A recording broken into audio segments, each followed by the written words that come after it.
Buckle up, everyone. We have just finished the prelude to the Extinction Agenda, and today we are diving into issue 1 from Uncanny X-Men 270.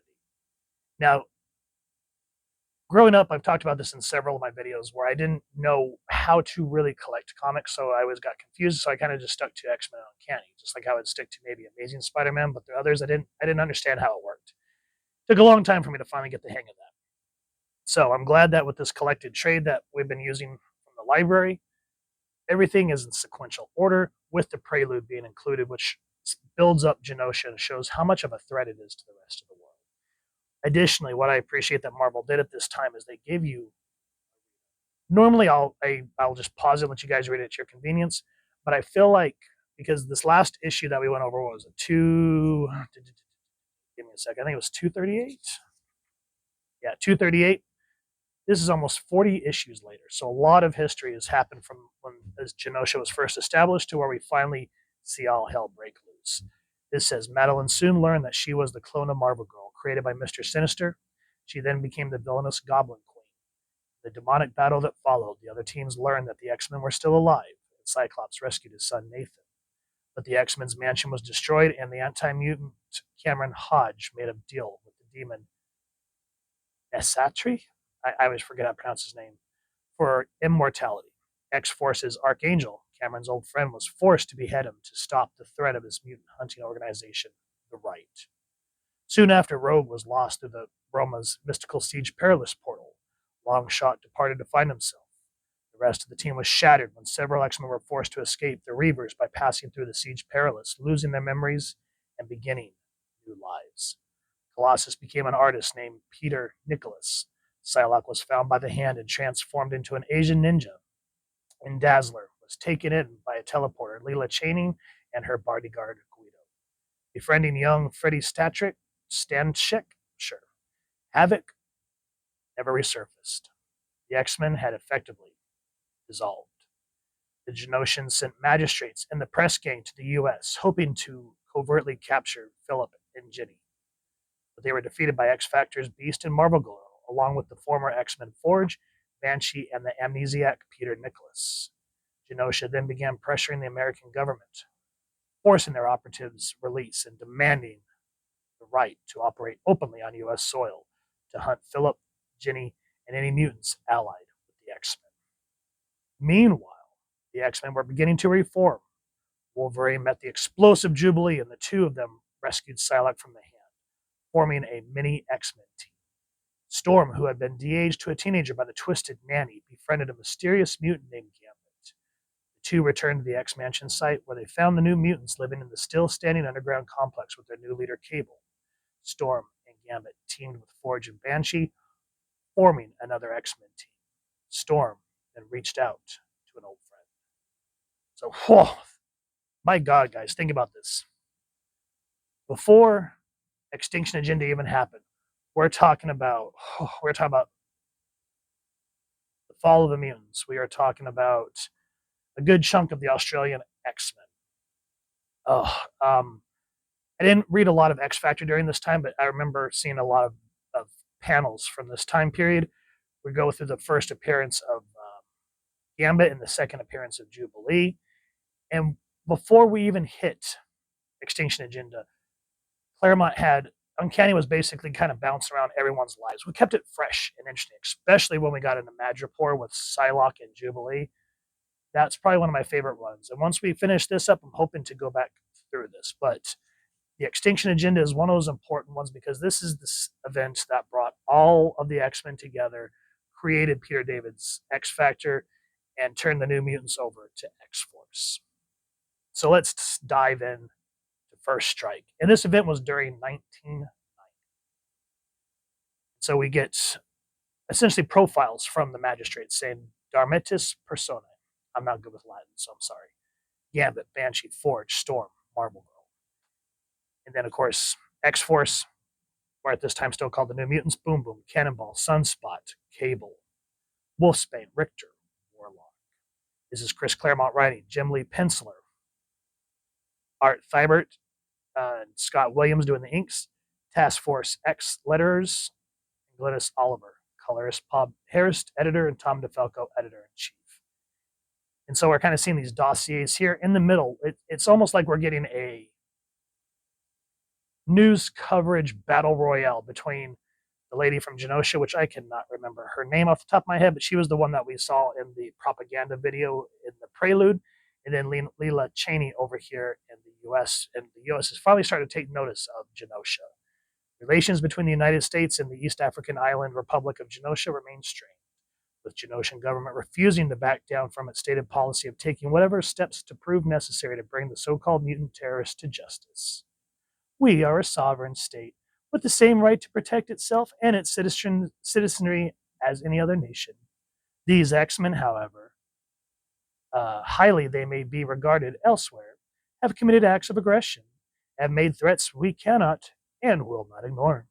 Of course, we would prefer to have the cooperation of others, especially of valued allies of the United States, but should circumstances require, in order to safeguard our people, we're more than ready to act alone. And I like how on Trish, it just kind of gets closer and closer to that very dramatic framing. What those actions may be, the Genoshans will not say. In Washington, the administrators had no further comment. All attempts to contact the Mutant Team X Factor for their view of this developing situation have likewise proved fruitless. This is Trish Tilby, WRAC TV News reporting. And right there in 1, 2, 3, 4 panels, we're kind of brought up to speed. Because think about this, back in the day, this wasn't here. So you just dive in from seeing 269 where Rogue's battling Ms. Marvel, and then all of a sudden we're in the X-Tinction Agenda. And if you hadn't read the prelude like we've had the pleasure of doing, this at least kind of brings you up to speed on the important points and who the characters in this play are. So First Strike, we are in the underground danger room. Storm, as a child, is facing off against Jean because they essentially got to see where Storm is, because she is not the woman that they knew. They need to see if she can still lead the X-Men. And at this point, Jean, coming back from the dead, is stronger than she's ever been. And I mean, Storm's essentially holding her own. But keep an eye on all this rain going on. So while they're sparring, Stevie, Banshee, and Forge, who are kind of the faux leaders of the X-Men now, are monitoring Storm's body. Scanners confirm the evidence with our own eyes. Jean is as good as she ever was, and I'll wager perhaps a bit better. It isn't exactly a fair fight, Banshee. A grown-up woman against a kid? Aye, but that's the purpose of this exercise, Forge, to evaluate the extent and capabilities of Storm's power. Physiologically, she's barely an adolescent, her mutant talent in its initial manifestation. Now, Stevie's saying, because she used to be a dancer, she's the one that trained Kitty. So she's saying, I've seen horror stories of adolescent kids being forced to push beyond their body's capabilities in order to win competitions, which cripples them for life.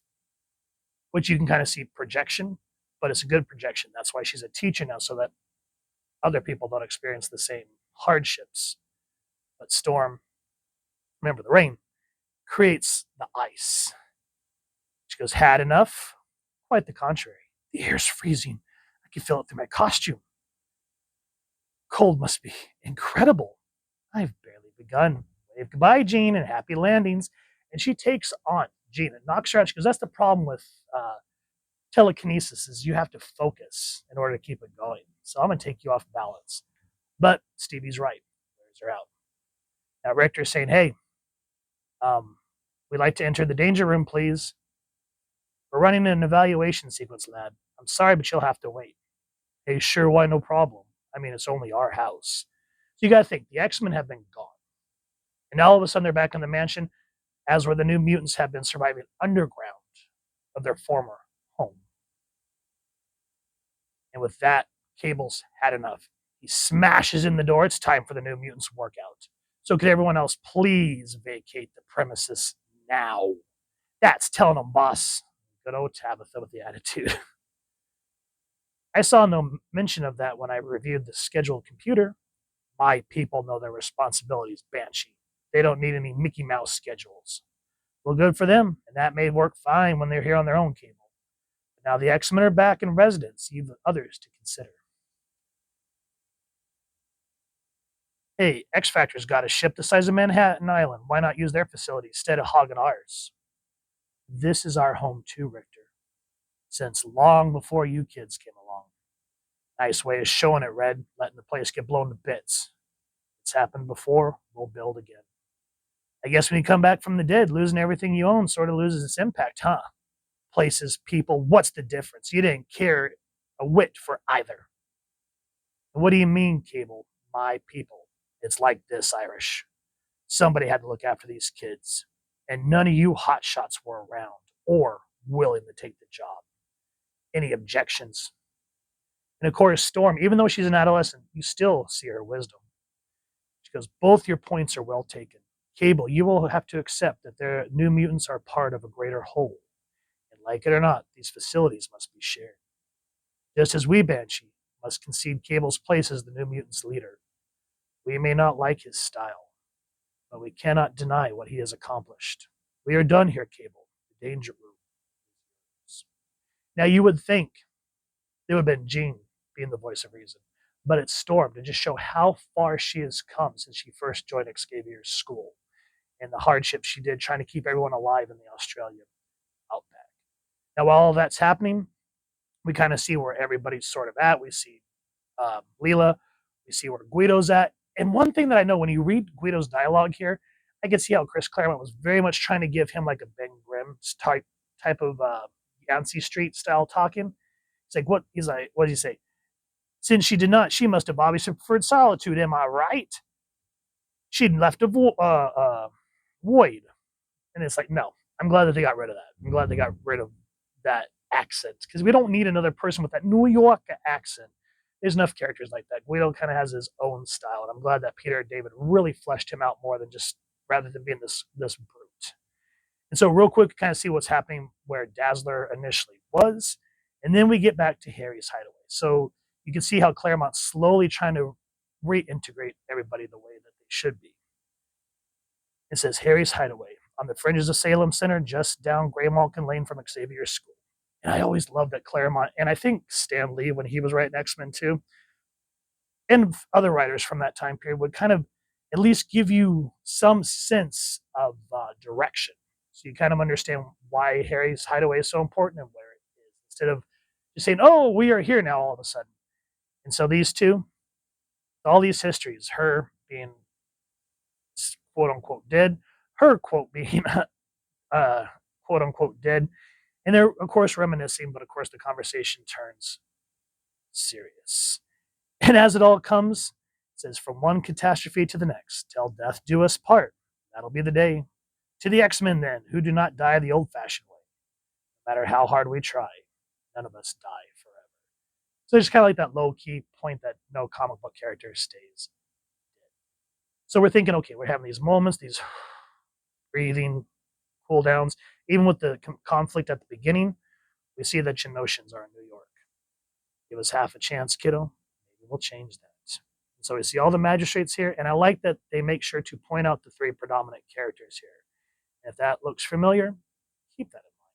As the rest of them are just kind of shadowed in that background blue. I like how that draws the eye. Very good use of color theory. Now they're walking on the grounds of Salem Center, talking about Xavier's dream and why they all still come back to it. And as Jean leaves to go back to X Factor, she has a moment with Ray. I missed you. I'm so glad you're alive. How nice of you. Pity some others weren't quite so lucky. That's not fair, Ray. No, it's not. Anymore was the bullet that took poor Doug Ramsey's life. He wasn't meant to be part of this. You know, we drafted him into the New Mutants because of his mutant gift for languages, and we desperately needed someone to speak to Warlock. We made him part of our life and then did not look out for him the way you X-Men didn't look out for us. You New Mutants did what you had to do, as did we. Don't you understand? Doug died. So did Thunderbird on the new X-Men's first mission. So I thought, did Jean. And so at the time in Dallas, when we faced all the adversaries, did all the X-Men. But you got better. What makes you X-Men so special and not Doug? I hate you, Storm. I wish you'd never heard of Professor Xavier's cursed school. I wish to never come here. You can see how the New Mutants are very much, as much as they love these characters, they're bitter. Because even Storm talks about, I made a mistake pretending to be Dick because we were hoping to work from the shadows and protect the ones we love. And yet we hurt the same people we were trying to protect. And Storm, or not Storm, Jean says, as a leader, you don't always make the best choices. So it shows that, even though we love the Australian X-Men, there are repercussions. Even when we go into Fatal Attractions, when Cyclops and Jean, a couple of other characters, I don't remember off the top of my head, go to wherever their hideout is to try to bring Peter back from the Acolytes. Kitty and Nightcrawler still harbor some resentment, saying, you guys didn't even let us know you were alive. You left us worrying and mourning you. So you can see how much of a repercussions there were. But before we even have any of that type of an inflection, magistrates attack. And I kind of like these new the mecha suits. And I think these were introduced during the fall of the mutants with what the hell is his name? Hold on a second. I always get it wrong. Hodge, Cameron Hodge, right? Sure. But anyway, he's the one that kind of introduced this tech, and so it just kind of makes the magistrates more of a threat, and it just looks great on the page. And so Storm, still being the adolescent she is able to push some of the teammates into the bunker, the only way that they're able to get into the danger room since the mansion is destroyed. And she runs and she goes, with the lock scrambled, the hatch is sealed. Merciful lady. The third biker, using some sort of self-generative energy plasma to blast his way through. It's impossible. How can it be? But I know that power signature. So without saying it in this issue, they say who this person is. And we kind of finally start to understand what happened after everyone went through the Siege Perilous. Now, the all-out assault is absolutely astounding. And the New Mutants are like, why we worry? They from what they've learned from Cable in terms of subterfuge and attacking, they have the magistrates on the ropes. And Cable even says, don't worry, my kids will get this sorted out lickety split. But because they hesitate, things happen, and it leaves everyone having to look for the rest of the X-Men. So guys, there's so much going on in Uncanny X-Men 270. It's not funny. But Claremont, of course, after all these years of writing, is able to traverse it with the help of Adna Santi, Louise Simonson, and everyone that he has worked with at this time, even Jim Lee. And they gave us one of these timeless story arcs that we go back to time and time again to see why we love the X-Men so freaking much. So as I say, if you've enjoyed what you've seen, please first and foremost support your local comic shop, and if you can, get all these issues in single floppies if you are a long-time X-Men fan. If not, you can always go the collected trade route. And as I say, on top of supporting your local comic shop, please support your local libraries and keep them alive for all of our future generations. And instead of having to pay so much in the aftermarket for this, you can rent it, read it, and then pass it back so that someone else can enjoy it just as much as we are. And if you've enjoyed this review, really would appreciate if you take a moment to like, share, and subscribe. Helps the channel more than you could possibly know. And if you don't mind hitting that fancy little Genosha bell next, subscribe. That way I get tip little content. You guys get notified. Come to the channel, and I love talking with you and hearing your thoughts and feedback down in the comments or the socials, which I'll make sure the links down in the description. So with all that said, hope you all continue to have an absolutely amazing day reading, and happy hunting, everyone.